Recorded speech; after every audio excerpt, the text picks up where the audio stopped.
मेरे सारे YouTube family member को, मेरे सारे व्यूवर को हैप्पी न्यू ईयर। आपको नए साल की ढेरों सारी बधाई। आपकी ज़िंदगी में आप जो भी खुशियाँ चाहते हो, भगवान आपकी वो इच्छा पूरी करिए। तो आज मैं आपको ये दिखा रही हूँ कि अपने बोगनविला में हम लोग जनवरी का केयर कैसे करें। मैं एक सीरीज चला रही हूँ, उसी के तहत मैं जनवरी में बोगनविला का केयर का टिप बता रही हूँ कि ऑलराउंड अपने जनवरी में हम लोग अपने बोगनविला का केयर कैसे करें कि इस तरह की हैवी फ्लावरिंग हो। तो आज की मेरी टॉपिक यही है। तो चलिए मैं शुरू से शुरुआत करती हूँ। हेलो फ्रेंड्स, मैं मधु झारखंड से। और सबसे पहले आप मुझे बताइए ये कलर कैसा लगा आपको, और अगर आप जान रहे हैं तो मुझे इसकी आईडी जरूर बताइए। मुझे तो मालूम है, लेकिन अगर आप लोग को भी पता है तो आप मुझे कमेंट सेक्शन में जरूर बताइए। तो अब रहा कि दिसंबर खत्म हो गया, नया साल आ गया, जनवरी आ गया, तो हम लोग अपने बोगनविला का केयर कैसे करें कि वो इस तरह की फ्लावरिंग दे। देखिए मैं आपको अपने सारे प्लांट का दिखा रही हूँ। अभी भी मेरी गार्डन में हैवी फ्लावरिंग हो रहा है। सपोज दैट अगर आपके फ्लावर नहीं खिल रहे हैं तो क्या करना चाहिए, और खिल रहे हैं तो भी क्या करना चाहिए। सबसे पहले मैं बताऊंगी, जनवरी आ गया, अब 25 दिसंबर के बाद कहा जाता है कि दिन धीरे धीरे बड़ा होता है, मतलब दिन बड़ा होता है, रात छोटा होता है। तो मैं अभी कहूँगी अभी भी बोगनविला का फ्लावरिंग का समय पूरा मार्च तक है। तो मैं कहूँगी अभी एकदम इसे डायरेक्ट सनलाइट में रखिए। मैं कभी नहीं कहूँगी कि बोगनविला को हटाइए। 365 दिन इसको एकदम जितना इसको धूप मिले आप उसमें रखिए, फर्स्ट सनलाइट, क्योंकि ये एक सन लविंग प्लांट है। इसको जितना धूप मिलता है ये प्लांट उतना ही ब्लूमिंग करता है। ये धूप ही इस बोगनविला का क्या मैं बोल सबसे बड़ा फर्टिलाइज़र है, सबसे बड़ा खाद है। सारे बंदे बोलते हैं कि ये बोगनविला में फर्टिलाइज़र दो, वो दो, और मैं बोलूँ कुछ मत कीजिए। आप कोशिश कीजिए 365 दिन इसको खुले छत पे और डायरेक्ट धूप में, मतलब सुबह की पहली किरण से शाम तक की किरण अगर आपके बोगनविला में मिलती है वो इस तरह का ब्लूम होगा। देखिए बहुत सारे हो रहा है। तो फर्स्ट मैं कहूँगी सन लविंग प्लांट है, इसको डायरेक्ट सन में रखिए। सेकेंड, वाटरिंग का ध्यान रखना होगा। जिसमें फ्लावर इस तरह के खिल रहे हैं तब तो पानी आपको थोड़ा सा देना होगा, मतलब पॉटिंग मीडिया में मॉइस्चर मेंटेन करना होगा। लेकिन सपोज दैट अगर आपके प्लांट इस तरह के हैं जिसमें अभी फूल नहीं है, आपने कटिंग किया है, प्रूनिंग किया, तो उसमें पानी कम दीजिए। कम इन द सेंस मैं ये कभी नहीं कहूँगी कि इसको एकदम स्ट्रेस दीजिए। सब कोई कहते हैं स्ट्रेस देने से फ्लावरिंग होता है। हाँ, ये बात भी सही है, बोगनविला में स्ट्रेस देने से फ्लावरिंग होता है, लेकिन मैं प्लांट को स्ट्रेस नहीं देती हूँ। मैं प्लांट को कम करती हूँ वाटरिंग, उसको सर्वाइव कराती हूँ, उसको प्लांट को अच्छे से ग्रोथ करती हूँ। तब क्या होता है जब वो फ्लावरिंग करता है तो एकदम भर के होता है। देखिए सबके गार्डनिंग करने की अपनी तरीका है, मैं यही करती हूँ। हाँ, कम पानी देती हूँ, लेकिन मैं प्लांट को कभी स्ट्रेस नहीं देती हूँ। तो वाटरिंग आपको समझना होगा। देखिए कोई भी प्लांट लगा रहे हैं तो वाटरिंग शेड्यूल को आपको पकड़ना होगा। और ये देखिए ये यहाँ पे मेरे जितने भी आगे पोर्शन में मेरे रखे सारे ये कटिंग के बोगनविला में फ्लावरिंग। और देखिए कितना भर के हुआ है, बेचारा छोटा सा जान है। और इसकी अगर आप स्टेम देखिए तो मेरे एक चूड़ी से भी ये पतला होगा। तो मैं कटिंग लगाती हूँ। जब कटिंग आपकी भी लग जाएगी तो वो पहले फ्लावरिंग करता है। ये हर एक कटिंग का रूल है। दोबारा उसको आप सेफ साइज दे सकते हैं। मैं अभी कहूँगी जब आप भी अगर इस तरह की कटिंग लगाएं ना तो इसको कोई सेफ साइज मत दीजिए, इसको छोड़ दीजिए। प्लांट को पहले वाइल्ड ग्रो होने दीजिए। जब वो ग्रो हो जाएगा उसके बाद उसमें कटिंग प्रूनिंग कीजिए, क्योंकि अभी प्लांट बहर रहा है तो उसको बहरने दीजिए। नेचुरली प्रोसेस से उसको ग्रो होने दीजिए, उसके बाद उसमें कटिंग प्रूनिंग कीजिएगा। आप देखिए इसके सब नोट्स में कितने बर्ड्स और कलियां बनी है, देखिए भर के है। तो मैं क्या बोली, जब इस तरह की फ्लावरिंग हो तो पानी का मेंटेन कीजिएगा। ना आपको अंडर वाटरिंग करना है, ना आपको ओवर वाटरिंग करना है। और मैं आपको दिखा रही हूँ, देखिए मेरे सारे बोगनविला में फ्लावर खिल रहे हैं। लेकिन हाँ, मैं ये कहूँगी फ्लावर की जो मात्रा है अभी बहुत कम हो गया, मतलब ये 50% है। 50% तो मैं काट के हटाई, जो सूख गए थे, जो फ्लावर एक्सपेंड हो गए तो वो बेकार की प्लांट की एनर्जी सक कर रहे थे। जैसे सपोज दैट मैं आपको यही दिखाता, इसमें अभी 50% ही न्यू फ्लावर है और बाकी 50 ये इसमें ओल्ड है। तो इसको पुराना जब फूल हो जाए ना तो उसको प्लांट से हटा दीजिए। ये महारा 36 पेटल की वैरायटी, इसकी एक खूबी यही है कि ये खुद से फ्लावर नहीं गिरता है, इसको तोड़ के आपको हटाना होगा। और नहीं तो क्या होगा, ये पुराना जो आपके फूल का है वो प्लांट की एनर्जी सक करेगा। देखिए जैसे मैं आपको दिखा रही हूँ, ये नीचे वाला देखिए, ये एक ख़राब हो चुका है, तो इसको आप ऐसे भी तोड़ के हटा सकते हैं। ये वाला भी है, तो इसको मैं छोड़ दी। तो इस तरह का देखिए ये पुराना, तो इस तरह या तो आप हटा दीजिए या नहीं तो आप अगर रहने दीजिएगा तो क्या होगा, नए वाला नहीं खिलेगा और पुराना ही प्लांट में रहेगा। देखिए जैसे ये खिल गया। तो ये आप पे डिपेंड करता है कि आप प्लांट को मेंटेन कैसे करते हैं। देखिए तो मैं ये भी बोली। थर्ड आता है जनवरी के मंथ में क्या कटिंग प्रूनिंग कीजिएगा। हाँ, एकदम कटिंग प्रूनिंग आराम से कीजिए। हाँ, किस प्लांट में कीजिएगा, जैसे आपके इस तरह के फ्लावरिंग हो गए हैं, खिल रहे हैं, फ्लावरिंग सपोज दैट इस तरह के वो खत्म हो गए हैं, तो इसको आप एक सेफ दीजिए, इसको वाइल्ड ग्रो मत होने दीजिए। वाइल्ड ग्रो अगर आपको अपने बोगनविला में करना है ना, तो उसका सबसे बेस्ट टाइम होता है मानसून में। मानसून में उसको बढ़ने दें, मानसून के बाद उसे हार्ड और सॉफ्ट प्रून कीजिए। बोगनविला में सालों भर सॉफ्ट प्रून होता है, पिंचिंग होता है। जैसे ये फ्लावर तो मेरा भी खिला हुआ, सपोज दैट आपका खिल गया तो उसको पिंच कर दीजिए, उसको काट दीजिए। आपको मैं दिखाती हूँ मैंने कितने सारे, जैसे इसमें फ्लावर खिल गया था, मैं इसको की हूँ। देखिए जैसे ये प्लांट को मैं एकदम हार्ड प्रून की हूँ। देखिए, जबकि अगर मैं इसकी लंबाई दिखाऊं तो ये लगभग 5 फीट के ऊपर का प्लांट था। मैं बार बार इसको दिखाई थी आपको, लेकिन मैंने देखिए ये स्टिक तो रह गया। स्टिक के नीचे देखिए मैं प्लांट को लगभग 2.5 फीट तक ही रखी हूँ। 2.5 से 3 से ऊपर प्लांट को मत रखिए। ये एक लुक भी अच्छा था। नहीं तो ना देखिए बोगनविला एक खुद जंगली प्लांट है, अगर उसको आप छोड़ दिएगा तो वो वाइल्ड ग्रो करेगा, तो वो ना एक जंगल का लुक आता है, तो वो उतना खूबसूरत नहीं था। मैं ये नहीं कहूँगी आप बॉन्साई बनाइए, लेकिन मैं ये कहूँगी कि एक प्लांट को सेफ और साइज दे। देखिए मैं इसको सबको हार्ड प्रून किया और मैं इसकी कटिंग को क्या की हूँ, इसी पॉट में लगा दी हूँ। मेरे पास पॉट नहीं था, इसी में लगा दी और कटिंग लग जाएगा। अगर 2 भी प्लांट लगा तो ठीक, और नहीं लगा तो मेरे पास ऐसे भी बहुत सारे प्लांट हैं। और अगर आपको कटिंग लगाना है तो मैंने कटिंग पे भी वीडियो बनाई, आप उसको देख के उस प्रोसेस ICU मेथड के हिसाब से आप उसको लगाइए, आपकी कटिंग लग जाएगी। देखिए मैं हमेशा कहूँगी प्लांट को मल्टीपल कीजिए। 2-4 अगर गार्डन में ज़्यादा है तो क्या दिक्कत है, किसी को दे सकते हैं। लेकिन अगर प्लांट आपके गार्डन से मर जाता है तो फिर आप न्यू से स्टार्ट कीजिएगा, फिर प्लांट लाइएगा, परचेज़ कीजिएगा। और इसमें क्या होता है, जो गार्डनिंग करने की इच्छा होती है ना, वो ख़त्म होने लगती है।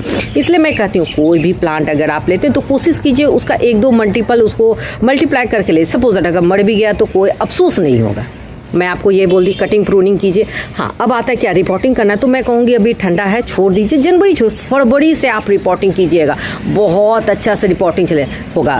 क्योंकि फरवरी में क्या होता है, वेदर खुल जाता है, पतझड़ का समय आ जाता है। 15 फरवरी के बाद स्प्रिंग सीजन आ जाता है, विंटर चाहते हो तो उस समय आप इसकी एकदम, अगर आप चाहिए तो रूट बॉल खोल के भी आप इसकी रिपोर्टिंग कर सकते हैं। कटिंग प्रूनिंग सब बेस्ट होता है। ये भी हो गया। नेक्स्ट क्या इस टाइम में जनवरी में प्लांट परचेज़ करना चाहिए, मैं कहूँगी हाँ, अभी भी आप अपने गार्डन में बोगनविला ऐड कर सकते हैं। और मैं कहूँगी अगर गार्डन में बोगनविला ऐड करना है ना, तो न्यू प्लांट में आप देसी वैरायटी लीजिए। कभी भी एक्सपेंसिव और ऑनलाइन से प्लांट मत परचेज़ कीजिए, क्योंकि वो बहुत ना डेलिकेटेड होता है। प्लांट बहुत जल्दी ख़राब हो जाते हैं। और प्लांट में देखिए आपके 2 चीज़ होगा, पैसा भी बर्बाद होगा और प्लांट भी मर जाएगा। तो इससे है ना गार्डनिंग का शौक खत्म होने लगता है। इसलिए मैं कहूँगी अपने लोकल नर्सरी से लोकल वैरायटी उठाइए। और मैं बोलूँ आप किसी आईडी के पीछे मत जाइए, आप ये देखिए कि फ्लावरिंग किस वैरायटी में होता है। जैसे हम लोग की लोकल है, शुभ्रा है, डॉक्टर रॉब है, ये सब महारा 36 पेटल, आप ये सब लीजिए। ये सब हम लोग के लोकल नर्सरी, हर एक लोकल नर्सरी में ये सब बहुत इजी वे में मिल जाता है। देखिए मैं आपको दिखा रही हूँ जो मैं इस सारे फ्लावरिंग का कटिंग प्रूनिंग की हूँ। और देखिए इस एक में मेरी फ्लावरिंग हो रही है, ये कटिंग में। और देखिए ये कितना है, तो इसको बस थोड़ा सा मेंटेन, और इसका कितना 1 बित्ते का भी ये प्लांट नहीं होगा, एकदम छोटा सा है। देखिए इसमें फ्लावरिंग हो रही है। तो बस मैं यही बोलूँगी आप ऐड कर सकते हैं। हाँ, अब आता है सबसे बड़ा, इस तरह की फ्लावरिंग के लिए क्या फर्टिलाइज़र ज़रूरत है। हाँ, फर्टिलाइज़र, बोगनविला कहते हैं कि फ्लावर इसको फर्टिलाइज़र नहीं चाहिए, लेकिन मैं बोलूँगी नहीं, ये हैवी फीटर है। आप इसको जिस तरह का खाना पानी दीजिएगा, मतलब जिस तरह का फर्टिलाइज़र देगा, ये वैसा ही आपको फूल देगा। हाँ, मैं ये नहीं कहूँगी कि ओवरडोज, अगर आपने ओवरडोज फर्टिलाइज़र दिया ना, तो वो सिर्फ लीफ होंगे, ग्रोथ होंगे, प्लांट ग्रोथ करेगा, लेकिन वो फ्लावरिंग नहीं करेगा। तो फर्टिलाइज़र का आपको उसकी क्वालिटी क्वांटिटी दोनों समझना होगा, किस टाइम में कौन सा फर्टिलाइज़र देना होगा जो आपकी फ्लावरिंग करे। देखिए फ्लावरिंग के लिए आपको पोटास का ज़रूरत होता है, तो जब भी आपको फ्लावरिंग लेना रहे प्लांट में, तो उसमें पोटास युक्त फर्टिलाइज़र देना होगा। अगर आपने नाइट्रोजन युक्त फर्टिलाइज़र दिया ना, तो वो लस ग्रीन खाली लीफ देगा, पत्ते होंगे, ब्रांचेस बढ़ेंगे। और फॉस्फोरस क्या करता है, आपके स्टेम को मजबूत करता है। फ्लावर को होल्ड करता है, प्लांट में टिका रहता है कैल्शियम। तो बस इसलिए मैं कहूँगी जब आपको फर्टिलाइज़र देना है तो पहले आप ये डिसीजन लीजिए कि आपको प्लांट में क्या चाहिए। फ्लावरिंग चाहिए कि उसके लीफी ग्रोथ चाहिए कि उसके रूट को चाहिए कि उसके प्लांट को सिस्टम को चाहिए। तो मैं कहूँगी पहले प्लांट ग्रोथ लीजिए। प्लांट ग्रोथ पूरा अच्छे से लेने के लिए आपको तीनों चीज़ चाहिए, NPK, नाइट्रोजन, फास्फोरस और पोटास। और जब आपको चाहिए कि नहीं मुझे अब सिर्फ फ्लावरिंग लेना है तो उसमें फ्लावरिंग के लिए पोटास युक्त आपको फर्टिलाइजर है। अगर आपको चाहिए कि मुझे बॉन्साई बनाना है, उसका रूट स्टेम माने बोगनविला का स्टेम मोटा करना है, एक स्ट्रक्चर तैयार करना है कि देखने के लिए वो बहुत खूबसूरत, तब उसमें आप फास्फोरस कैल्शियम का यूज़ कीजिए, उस नाइट्रोजन युक्त फास्फोरस और कैल्शियम युक्त फर्टिलाइज़र का यूज़ कीजिए। अब तो ये तो मैं बता दी। अब आता है कि फर्टिलाइज़र कौन देना है। तो जैसे अगर आप ऑर्गेनिक में आए तो मैं जैसे ऑर्गेनिक में रखी हूँ मैं सरसों की खली, मस्टर्ड केक पाउडर मैं सालों भर यूज़ करती हूँ। मानसून में तो 2 मंथ कोई फर्टिलाइज़र मैं यूज़ नहीं करती हूँ, और एक गर्मी में लगभग जून और जुलाई 2 मंथ, मतलब मान के चल 4 मंथ मैं ये मस्टर्ड केक का यूज़ नहीं करती हूँ, बाकी 8 मंथ मैं मस्टर्ड केक का यूज़ करती हूँ। आप इसका 2 तरह से कर सकते हैं। सरसों की खली का लिक्विड फर्टिलाइज़र भी बना सकते हैं, या 1 चम्मच, वो टीस्पून जो होता है ना, 8 इंची के पॉट में 1 चम्मच, 10 इंची के पॉट में 1.5 चम्मच और 12 इंची के पॉट में 2 चम्मच, मैं टीस्पून बोल रही हूँ, जो जिससे चाय पत्ती निकाला जाता है, टीस्पून, उससे आप दीजिए मंथ में 1 बार। आप 1 से 5 तारीख डेट मेंशन कर लीजिए कि मुझे 1 से 5 तक फर्टिलाइज़र उसमें दीजिए, बहुत अच्छा आता है। सरसों की खली एक ऐसा होता है ना, मैं क्या बोलूँ, वो एकदम रामबाण है। इसमें NPK भी होता है, बहुत ही अच्छा बोगनविला के लिए होता है। सेकंड, आप इसमें काउडंग का यूज़ कीजिए या वर्मी कंपोस्ट, मैं कहूँगी काउडंग। कोई भी प्लांट है तो 1 से 2 मुट्ठी आप डाल दीजिए, ऑर्गेनिक है, ज़्यादा भी पड़ेगा, कोई दिक्कत नहीं है। 2 मैं बोली। तीसरा होता है नीम केक पाउडर। अगर आपने नीम केक पाउडर दिया तो आपके प्लांट में कभी फंगस वगैरह अटैक नहीं होंगे, उसके रूट में कुछ नहीं प्रॉब्लम होगा। ऐसे तो नहीं होता है, लेकिन मैं फिर भी देती हूँ तो मुझे काफ़ी अच्छा रिजल्ट मिलता है। मैं 3 और 4th में क्या है, एक मैं ये ऐसे लिक्विड फर्टिलाइज़र का देखिए, मैं सारे फर्टिलाइज़र का इसमें एक बना के मिक्सचर रखी हूँ, जिसमें DAP, super phosphate, potash, Suphala 10-26 सारे को मैं लेके रखी हूँ। देखिए इस तरह का। तो इस तरह जो ये मिला हुआ फर्टिलाइज़र है ना, मुझे देने में इजी रहता है। इसका मैं पूरा आपको मेरे इस पे बहुत सारी डिटेल लॉन्ग वीडियो भी है, ऐसे भी मैं डिस्क्रिप्शन में मेंशन कर दूंगी। इसको 1 चम्मच, ये टीस्पून है, इसका 2 चम्मच आपको देना है। जैसे ये 10 इंची के प्लांट है तो इसमें 1.5 चम्मच दीजिएगा, वो भी साइड में ऐसे। और जब फ्लावर खिल रहा है, जैसे इस तरह की देखिए फ्लावरिंग हो रही है, तो इसमें मुझे फर्टिलाइज़र नहीं देना है। देखिए मैं आपको फिर समझाती हूँ। जब आपके प्लांट में इस तरह की फ्लावरिंग हो रही है तो इस पॉट में ये फर्टिलाइज़र नहीं देना, तो आपको देना होगा किस में, मैं आपको दिखाती हूँ। जैसे देखिए इस वाले प्लांट में देखिए, इसको मैं कटिंग प्रूनिंग की थी तो इसमें मैं फर्टिलाइज़र नहीं दी थी, मैं आपको दिखाने के लिए ही रखी हूँ। तो इस तरह में जिसमें फ्लावरिंग नहीं हो रही है और फ्लावर लेना, उसमें ये देना। तो ये मेरे 8 इंची का पॉट है, तो मैं इसमें बस ऐसे 1 चम्मच दूंगी। देखिए यहाँ ये फर्टिलाइज़र, मिक्स फर्टिलाइज़र, मैं एक हाथ से वीडियो बना रही हूँ ना तो मुझे दिक्कत होता है, तो बस 1 चम्मच से ले लेना। सारा फर्टिलाइज़र इसमें मिला हुआ है, इसको बस ऐसे करके इसकी गुड़ाई कर देना है और ऊपर से हल्का सा वाटरिंग कर देना। देखिए मेरी मिट्टी अभी भी नम है तो इसलिए मैं इसमें पानी नहीं दूंगी। हाँ, फर्टिलाइज़र देने का काम कब कीजिएगा, तो मैं बोलूँगी आप मॉर्निंग या इवनिंग, दिन में नहीं, धूप में मतलब नहीं करना। और देखिए बस इस तरह दे दीजिए। ये मंथ में बस आपको 1 बार देना है। मैं ऑर्गेनिक और केमिकल दोनों बताई, इसका रिजल्ट आपको पूरे मंथ मिलेगा। हाँ, अगर और मैं कहूँगी मंथ में 2 बार इसमें आप लिक्विड फर्टिलाइज़र का फोलिज स्प्रे कीजिए। लिक्विड फर्टिलाइज़र का 2 फोलिज स्प्रे कीजिए फ्लावरिंग के लिए, 05234 और 0050। मैं क्या बोली, 05234 और 0050, ये दोनों NPK है। आप इसको लेके कर सकते हैं, मतलब बहुत अच्छा फ्लावरिंग होता है। देखिए मेरे प्लांट में अभी भी इसमें हो रहा है, देखिए कुछ में मेरे फ्लावर हो रहे हैं, कुछ में नहीं हो रहे, तो मैं हर एक प्लांट का हर एक तरह से ट्रीटमेंट करती हूँ। मुझे जिसका मैंने फ्लावरिंग लेना है तो मैं उसमें फर्टिलाइज़र का यूज़ करती हूँ, और जिसका मुझे ग्रोथ लेना है उसमें मैं फर्टिलाइज़र उस फर्टिलाइज़र का यूज़ नहीं करती हूँ जो मुझे फ्लावरिंग दे, मैं उसके सिर्फ ग्रोथ के लिए वो फर्टिलाइज़र डालती हूँ। देखिए अगर आप प्लांट लगा रहे हैं तो आपको थोड़े फर्टिलाइज़र का उसकी क्वालिटी क्वालिटी क्वांटिटी दोनों की मात्रा जाननी होगी। मैंने कहा आप डीएपी डालिए और सुपर फॉस्फेट डालिए तो आप डाल दीजिए, नहीं, उसको पहले आप जानिए कि डीएपी और सुपर फॉस्फेट या पोटास ये जो कोई भी फर्टिलाइज़र है उसका फंक्शन क्या है, वो प्लांट में कैसे रिएक्ट करता है। सेकंड, आपको अपने प्लांट से क्या लेना है, फ्लावरिंग लेना है कि प्लांट का ग्रोथ लेना। अगर मैं आप मुझसे पूछे तो मैं कहूँगी सबसे पहले कोई भी प्लांट लाते उसको अपने गार्डन में सर्वाइव कराए। पहले प्लांट का ग्रोथ लीजिए, जैसे 6 मंथ मैं कहूँगी इस प्लांट पे वर्क कर लीजिए।